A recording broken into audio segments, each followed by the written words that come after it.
Hello everyone, we have come again with another video of Snowflake series. In our last video we have discussed about the basics of Snowflake, its history and how it is revolutionizing the data management landscape.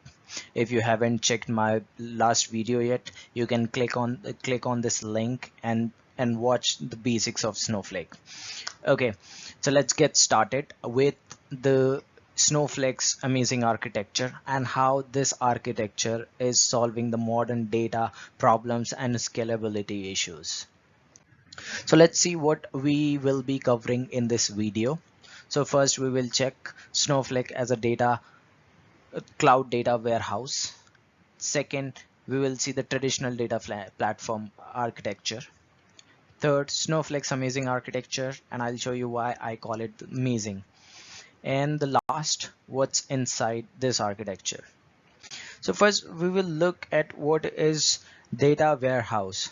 So nowadays in the business world, data is increasing at an exponential rate, and it's necessary to store, process and analyze the data for the decision making.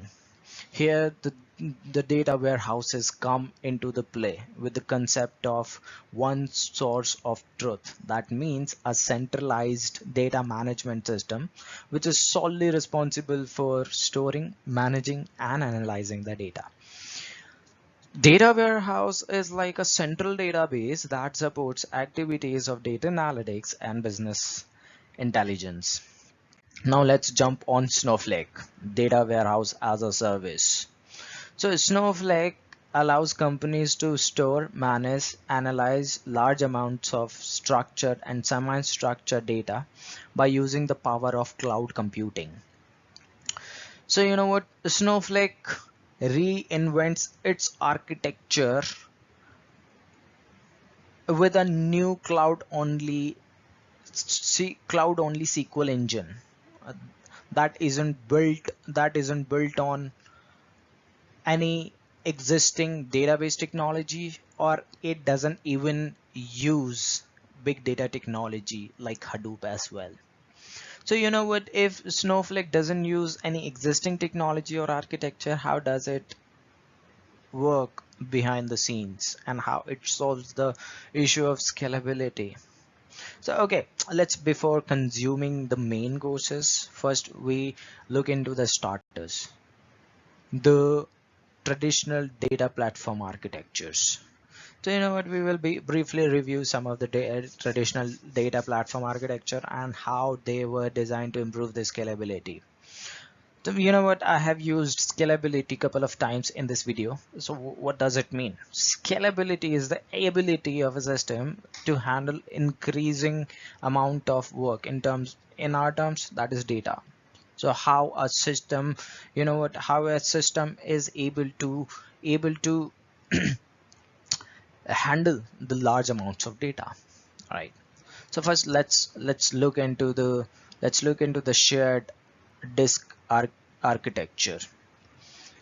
It was you know what, it was an early scaling approach designed to keep data stored in a central storage location and accessible from multiple data cluster node. So you can see here there's a one central data storage system that is interconnected with the multiple database cluster nodes. This system requires a complex on-disk logging mechanism to ensure data consistency, which in turn causes bottlenecks, a bigger problem. Do you know what, to overcome this problem, the next data architecture came into the game, that is shared nothing scaled architecture.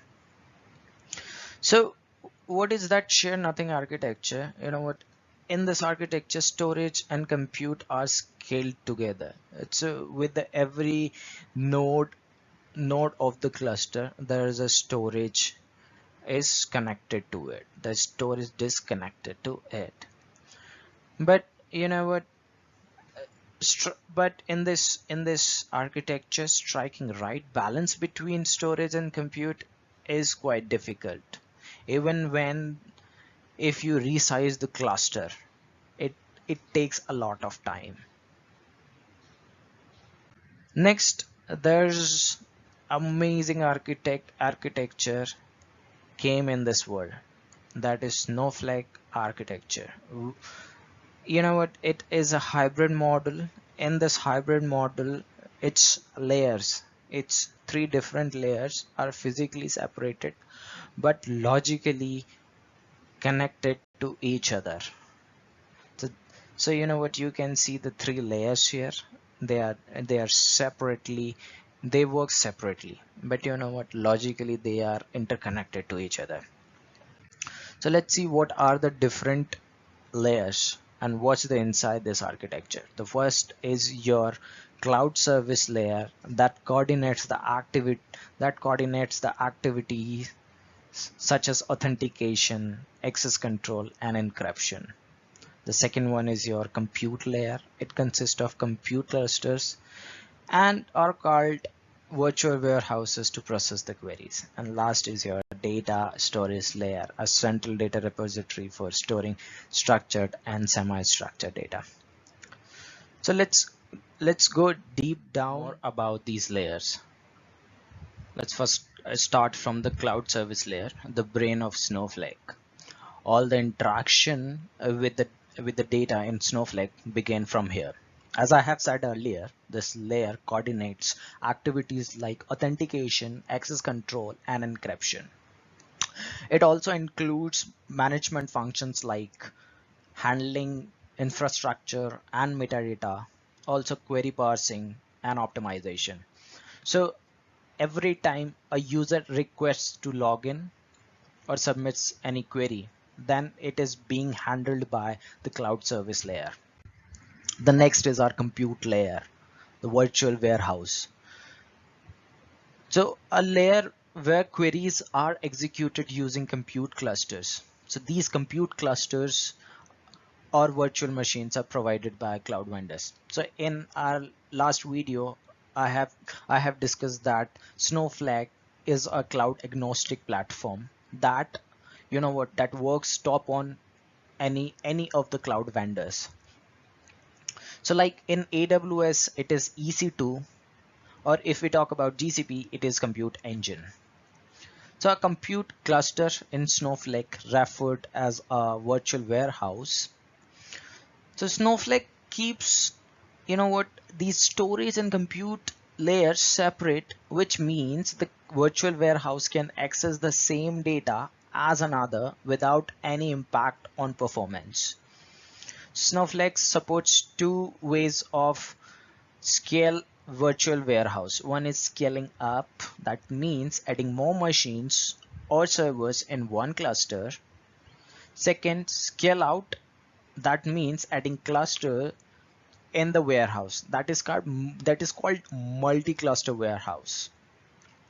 And the last is our data storage layer, the database of Snowflake. Snowflake relies on scalable cloud storage available in public cloud like AWS, Azure, and GCP. This layer holds structured and semi-structured data. As the data loaded into Snowflake, it is reorganized into compressed columnar format and stored and maintained in Snowflake database. This layer provides two unique features. One is time travel and second one is zero copy cloning. We'll discuss these two features later in our videos. So alright, it was just overview about the unique architecture of Snowflake. In our next videos, we will talk about the Snowflake database objects. Okay, see you then. Bye.